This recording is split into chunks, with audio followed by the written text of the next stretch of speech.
ICC champions ট্রফিতে নিজেদের প্রথম ম্যাচেই হেরেছিল বাংলাদেশ। ব্যাটারদের চরম ব্যর্থতায় বাংলাদেশ নিজেদের প্রথম ম্যাচে ভারতের বিপক্ষে হেরেছে।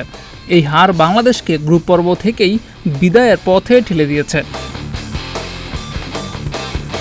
তবে এই অবস্থা থেকে উত্তরণের জন্য এবং টুর্নামেন্টে টিকে থাকার জন্য দ্বিতীয় ম্যাচে জয়ের কোনো বিকল্প নেই বাংলাদেশের সামনে।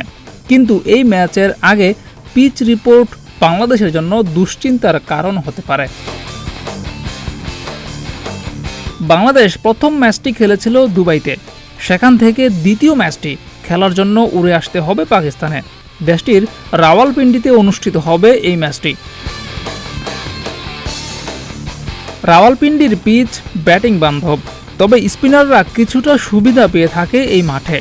ব্যাটারদের রানের চাকা আটকে উইকেট শিকারের জন্য বোলারদের সংগ্রাম করতে হবে, এমনটাই বলা হচ্ছে পিচ রিপোর্টে। তবে ম্যাচের সময় যতটা গড়ায় পিচ ততই মন্থর হতে থাকে। সেজন্য প্রথমে ব্যাটিং করাকে আদর্শ মনে করা হয় এই মাঠে। জিয়াউর রহমান, প্রতিদিনের বাংলাদেশ।